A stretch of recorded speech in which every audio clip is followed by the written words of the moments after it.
This story is titled, Parents Who Treated Me Like Crap Suddenly Want to Visit Me and Told Me They'll Be Bringing a Surprise. Growing up as the youngest of five sounds like it should be fun, right? You get all the attention, the hand-me-downs, and the wisdom of your older siblings. At least, that's what the movies make it look like. My reality? The youngest by 7 years, stuck in a family that had zero bandwidth left for me. And honestly, it sucked. I wasn't the star or even the troublemaker. I was just there. A literal afterthought. My parents weren't bad people. They were just overwhelmed. My older siblings were all dealing with various issues. Health problems, therapy sessions, school struggles. My parents' lives were a constant rotation of hospital visits, counseling appointments, and meetings with teachers. And me? I was the easy one. No trouble, no drama, no extra effort required. They assumed I was fine because I wasn't demanding anything. Turns out being the kid who's fine means you're also the kid who's forgotten. I remember this one night when I was about 8. My mom was running around trying to pack for my brother's hospital stay. My dad was yelling about misplaced car keys, and my sisters were arguing over who got to use the bathroom first. I sat on the couch with a book in my lap, just waiting. I wasn't even sure what I was waiting for. Someone to notice me, maybe? But no one did. Eventually, I just went to bed without saying goodnight. It wasn't a one-time thing. That's just how it was. They call kids like me glass children. You're visible, but no one really sees you. You're not invisible in the tragic, poetic way. More like furniture in the corner. I didn't need help, so I didn't get it. I didn't cause problems, so I didn't get attention. I know my parents weren't trying to be neglectful. They were just stretched too thin. But knowing that didn't make it hurt any less. It wasn't all bad, though. Since no one paid much attention to me, I had a lot of freedom. I spent hours alone, reading books or playing video games. I'd explore the woods near our house, pretending I was on some grand adventure. Looking back, it was probably a little sad, but at the time, it felt normal. When I was 9, I made my first real friends, Mia and Clara. They were both from messy families too, and we kind of gravitated toward each other. Mia's parents were divorced and constantly arguing, so she spent most of her time at Clara's house. Clara's dad was, well, not around, and her mom worked double shifts to make ends meet. We were all these little lost kids, and we found each other. I think that's what kept me sane. Mia and Clara were my escape, my real family. We did everything together. Sleepovers, homework, sneaking into the local movie theater by hiding in the trunk of Clara's mom's car. Typical kid stuff. By the time we were in middle school, we had our own little world. We even made up a club, the Unwanted Club. We weren't dramatic about it. It was just a name that fit. Our real families sucked, so we made our own. But as great as Mia and Clara were, there was still this gnawing feeling in the back of my mind. I wanted my parents to notice me. Not in a big, flashy way, just something small.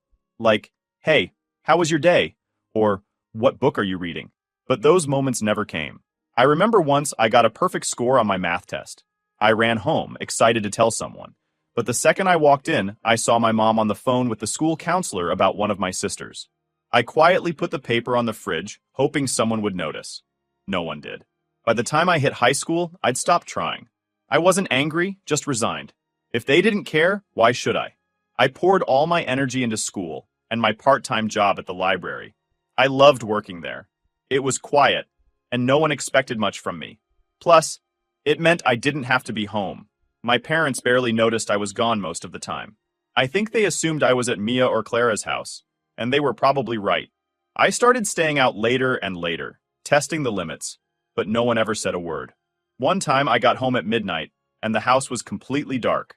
Not a single person asked where I'd been. I could have been kidnapped or lying in a ditch for all they knew. Senior year rolled around, and I started applying to colleges. I didn't tell anyone. Not my parents, not my siblings, no one. I didn't see the point. They wouldn't care until they had to care. And by then, it would be too late. My friends knew, of course. We made a pact. Get into the same college and leave this town behind. It was the only thing that kept me going some days. When I got my first acceptance letter, I didn't even bother showing it to my parents. I just filed it away in my desk and went about my day. It wasn't until I got my financial aid package that I realized I might actually have a shot at leaving. Between scholarships and grants, I could cover most of the costs. My grandma, the only family member who seemed to care about my future, offered to help with the rest. She told me, I don't trust your parents not to screw this up for you. And honestly, same. The day I left for college, I didn't even say goodbye. I packed my car, waved to my mom as she passed me in the hallway, and drove off. I don't think she realized what was happening. I wasn't trying to be dramatic or make a statement. I just didn't think it mattered. For the first time in my life, I felt free. I wasn't anyone's afterthought. I wasn't the invisible kid in the corner. I was just me, and it felt amazing. When the day came for me to leave for college, it was so unremarkable that it might as well have been any other Tuesday. No teary goodbyes, no last-minute hugs. Honestly, I don't even think my parents knew I was leaving. I'd packed up my stuff gradually over the last couple of weeks, and on the morning of, I loaded the rest into my beat-up hand-me-down car and left. My mom walked by me in the hallway while I was hauling a box, glanced at it, and said, "You're doing some cleaning?" I just said, "Yep," and kept walking. That was the extent of our interaction. I wasn't mad about it at the time. By then, I had stopped expecting anything from them. They didn't notice when I stayed out late, didn't notice when I stopped trying to join family dinners, and certainly didn't notice that I had spent months planning to move 2 states away with Mia and Clara. They probably assumed I was going to community college down the street or something. Joke's on them. The drive to my new college town was the most freeing experience of my life. Mia was in the passenger seat, and Clara followed in her car, packed to the brim with her stuff. We blasted terrible early 2000s pop songs the entire way, laughing and shouting lyrics out the windows, like we were starring in some low-budget coming-of-age movie. It wasn't just about going to college. It was about starting a new life, one where we weren't the unwanted kids anymore. We were just ourselves. Once we arrived, we moved into this tiny off-campus apartment. And when I say tiny, I mean the kind of place where you could stand in the living room and touch the kitchen counter with one hand and the front door with the other. It was falling apart in places. The sink dripped, the floor tiles were peeling, and the bathroom door didn't lock. But we didn't care. It was ours. Those first few months flew by in a blur. I threw myself into classes and a part-time job at the local coffee shop, trying to balance everything while still figuring out how to be a functional adult. It was hard at times. Money was always tight, and I had to learn how to stretch $20 to last an entire week. But for the first time in my life, I felt like I was in control. No one ignored me here because no one expected anything from me to begin with. I could just exist. My parents didn't call. They didn't text. Nothing. At first, I thought maybe they didn't have my new number or had forgotten about me entirely. But then I got a random text from my mom a few months in. She wrote, "Can you grab some milk on your way home?" I stared at the message for a solid minute before responding, "I don't live there anymore." She replied, "Oh, okay. Let me know when you visit." Like I'd just gone on a long camping trip and would be back any day now. I didn't bother correcting her. Why would I? If she wanted to believe I was just out, that was fine by me. It wasn't like they'd cared much about what I was doing before I left. Why start now? Meanwhile, my grandma became my lifeline. She'd call every few weeks to check in, ask how school was going, and remind me that she had my back if I ever needed anything. She wasn't perfect. She had her moments of meddling and unsolicited advice. But at least she cared. She told me, "Don't let your parents screw this up for you." I didn't realize at the time just how much that would matter later. The disconnect between my parents and me became even more obvious when Thanksgiving rolled around. By that point, I'd settled into a routine, classes, work, and hanging out with Mia and Clara in the evenings. We didn't have a lot of money, but we'd managed to save up for a Friendsgiving feast. We bought a turkey, the smallest one we could find, a box of instant mashed potatoes, and some canned cranberry sauce.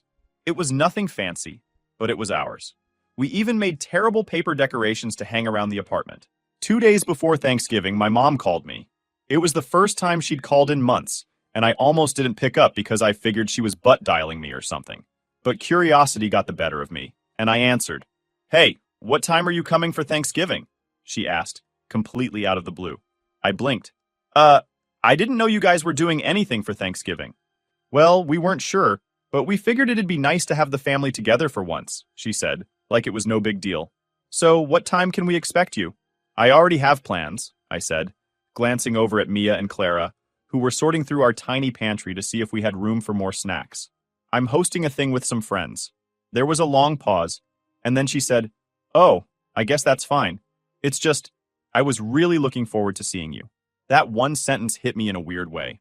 I couldn't tell if she was trying to guilt-trip me or if she genuinely meant it. Either way, it didn't matter. She'd given me 2 days' notice, like I could just drop everything and drive 2 states over to play Happy Family with people who barely remembered I existed. "I'm sorry, but I can't make it," I said as politely as I could. "Maybe we can catch up another time?" She didn't say anything for a while, and then she sighed. "Okay, well, I hope you have a good Thanksgiving." She hung up before I could respond. That night, I found myself scrolling through old photos on my phone. There weren't many of my family, mostly just pictures of Mia and Clara and me goofing off over the years. But as I looked through them, I felt a strange mix of sadness and relief. Sadness because part of me still wanted to matter to my parents. Relief because I knew I didn't need to. Friendsgiving was perfect. We burned half the food, Clara spilled cranberry sauce all over the couch, and Mia set off the smoke alarm trying to make gravy. But we laughed until our sides hurt, and for the first time in years, I felt like I was part of something real. That feeling didn't last long, though. A few years later, I got another call, this time from my dad. And that's when everything started to unravel. The call from my dad came completely out of the blue. I'd been avoiding family contact for weeks after the Thanksgiving situation. I wasn't mad, just tired of feeling like an afterthought that suddenly mattered when it suited them. But when his name popped up on my phone, curiosity got the better of me. I figured it had to be important. He barely ever called even when I was living at home. I answered with a cautious, "Hello? Olivia?" he said, his tone clipped and serious. "If you don't come home for Christmas, I'm cutting off your college payments." I blinked. At first, I thought I must have misheard him. "Wait, what?" I asked, trying not to laugh. "Dad, I graduated 3 years ago." The silence on the other end was almost comical. He clearly hadn't expected that response. "Oh, well," he finally sputtered. I mean, you need to come home. It's important." I waited for him to elaborate, but he didn't. So I asked, "Why? What's so important?" "It's Christmas," he snapped, like that explained everything. "The family needs to be together. You're being selfish, Olivia. After everything your mother and I have done for you, the least you could do is come home for the holidays." At that point, I couldn't hold back the laugh. "Dad, Grandma paid for my college, remember? You didn't have anything to do with it." He paused again, probably trying to figure out how to salvage this ridiculous argument. "We've sacrificed a lot for you over the years," he said, ignoring my point entirely. "It's time you showed some gratitude." I didn't even know how to respond to that. Gratitude? For what? The years of being ignored. The complete lack of support or interest in my life. The sudden guilt trips and demands for attention now that it was convenient for them. It was so absurd that I almost hung up right then and there. But I didn't. Part of me wanted to see how far he'd go with this. "Dad," I said as calmly as I could, "I've already made plans for Christmas. I'm not canceling them last minute. If you and Mom want to catch up after the holidays, we can talk then." He didn't like that answer. "You're abandoning your family," he said, his voice rising. "Do you even care about us at all?" I took a deep breath, trying to keep my cool. "You didn't care about me for the last 20-something years, and now suddenly I'm the bad guy for not dropping everything to make you feel better? That's not fair. We've always cared about you," he snapped. "You just never needed as much as the others." There it was. The same excuse I'd heard my whole life, wrapped up in slightly different words. "That's not my fault," I said. "And it doesn't mean I owe you anything now." He didn't respond, and I figured the conversation was over. But a few hours later, I got another text from him. This one was much shorter and colder. "If you don't come home, don't bother coming back at all." I stared at my phone for what felt like forever. Part of me wanted to fire back with something snarky or angry, but another part of me, the bigger part, was just tired. Tired of the guilt trips. Tired of the manipulation. Tired of being treated like a backup plan instead of a person. So I put my phone down and didn't respond. The next day, I got a text from my mom. It wasn't as blunt as my dad's message, but it was dripping with passive-aggressive guilt. She wrote, "We're so disappointed in you, Olivia. We don't understand why you're being so distant. We're your family." I laughed when I read that. Distant? I'd been distant my whole life, and they were just now noticing? It was almost funny, but as much as I wanted to let it roll off my back, there was this tiny part of me that felt that old, familiar sting of guilt. That little voice in the back of my mind whispering, "Maybe they're right. Maybe you are being selfish." I tried to ignore it. I threw myself into work and school, went out with Mia and Clara, and tried to focus on the good things in my life. But the texts kept coming. My mom, my dad, even one of my brothers, they all seemed to be working together to guilt trip me into coming home for Christmas. It was relentless. Then, about a week before Christmas, I got a call from Jake, my older brother. I hadn't spoken to him in years. Out of all my siblings, he was the one I thought might understand me the most. He wasn't as sick as the others, and we'd had a few decent conversations when we were kids. So when his name popped up on my phone, I actually felt a flicker of hope. I answered with a hesitant, "Hey Jake, what's up?" "Hey, Liv," he said, using the nickname I hadn't heard in years. Look, I know things have been tense with Mom and Dad, but we need to talk. Okay, I said, already bracing myself. About what?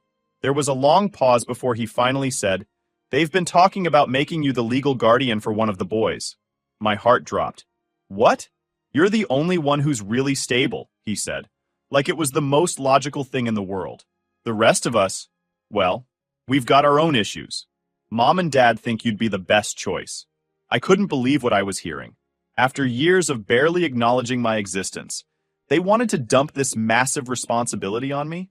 I felt my anger bubbling to the surface, but I tried to stay calm. And they just decided this without talking to me? They've been planning it for a while, Jake admitted. I thought you should know before they sprung it on you. I was furious. No, I said firmly. Tell them I'm not interested. Liv, come on, he said, his tone pleading. You're part of the family. Family? I snapped. Don't talk to me about family, Jake. They ignored me for my entire childhood. Now that they need something, suddenly I'm part of the family? Number, I'm done. There was a long silence before he finally said, okay, I get it. I'll tell them. I hung up and sat there, staring at the wall, trying to process everything. It wasn't just about Christmas anymore. They were trying to use me, again. But this time, I wasn't going to let them. After that call with Jake, I couldn't shake the anger boiling inside me.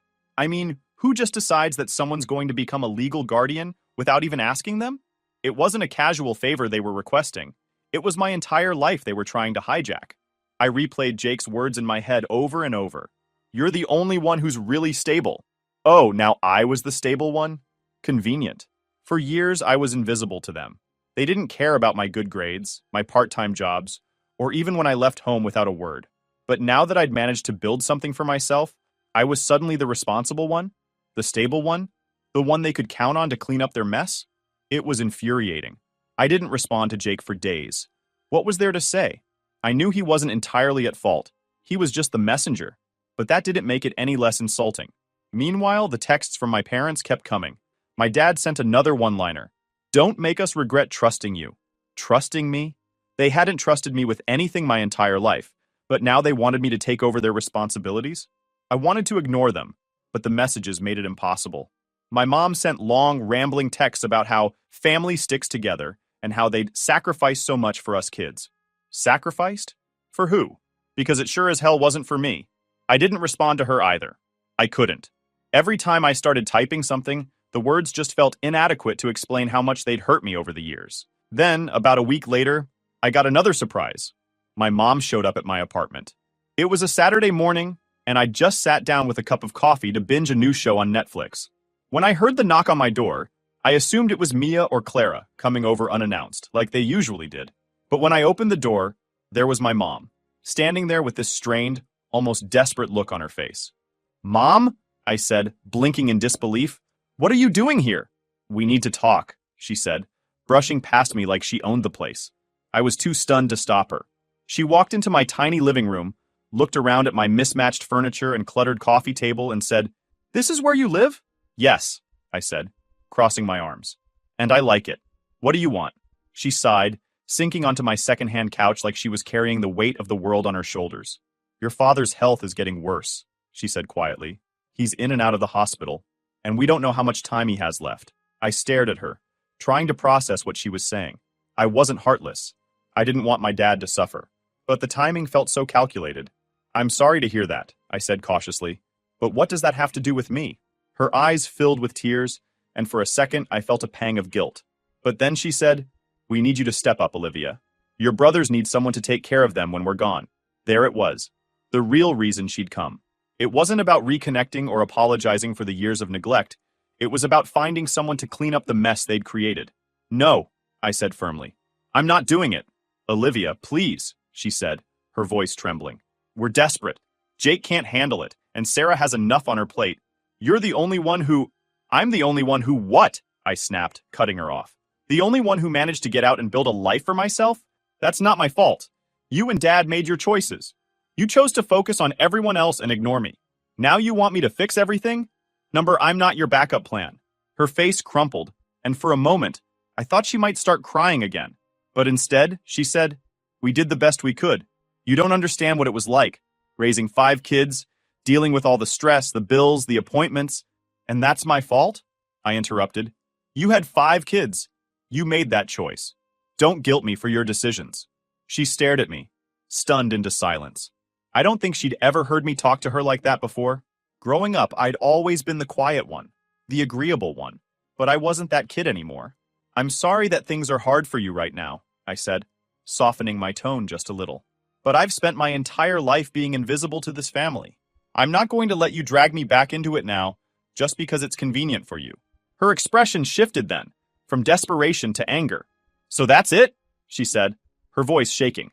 "You're just going to turn your back on us?" "No," I said. "You turned your back on me a long time ago. I'm just finally walking away." She stood up, her hands clenched into fists at her sides. For a moment, I thought she might say something else, but instead, she just shook her head and walked out the door.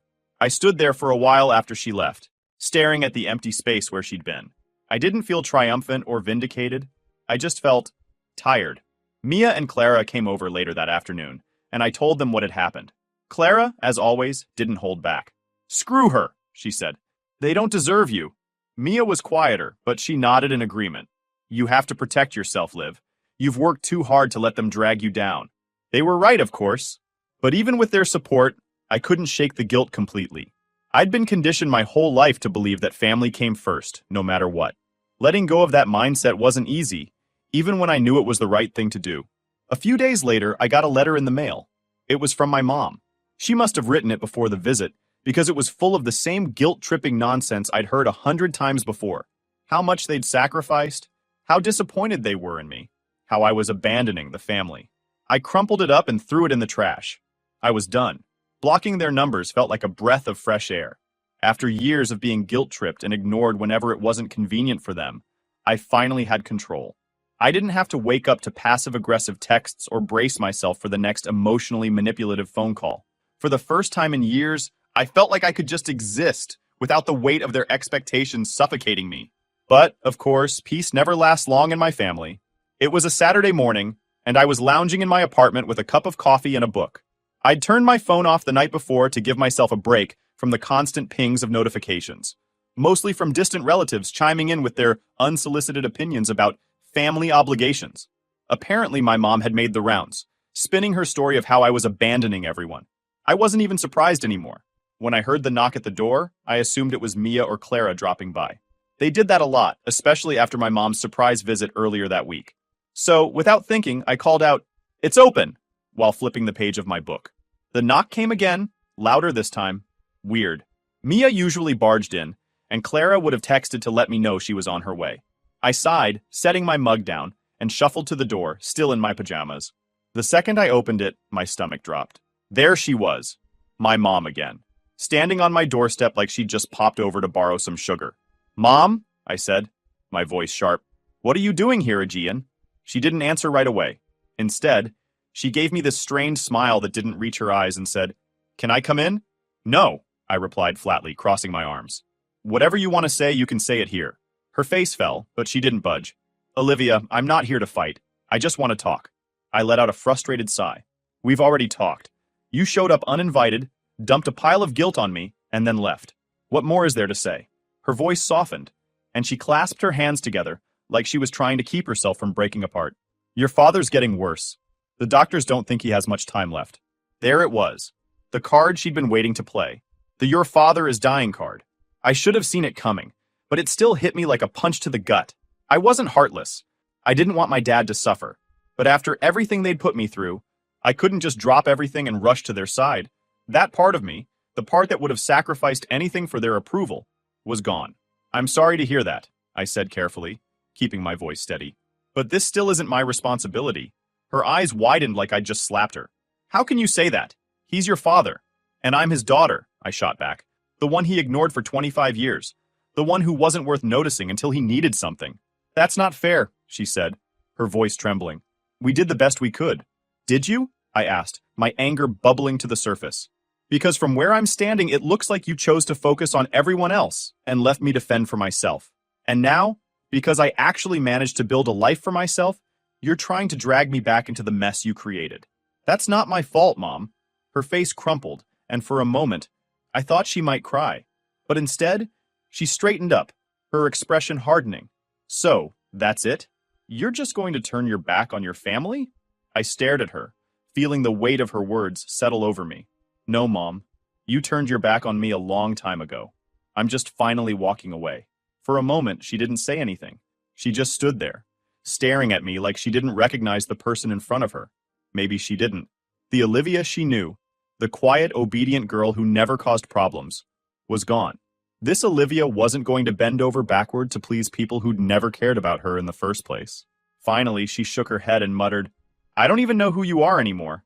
That makes two of us, I said, my voice cold. Maybe if you'd bothered to get to know me when I was a kid, this wouldn't be such a shock. Her lips pressed into a thin line, and she turned to leave. But before she stepped through the door, she looked back and said, You'll regret this one day, Olivia. When we're gone, you'll wish you'd been there. I didn't respond. I didn't trust myself to. I just closed the door behind her and leaned against it, feeling a strange mix of emotions swirling inside me. Relief, sadness, anger. They were all there, colliding with each other in a way that left me feeling completely drained.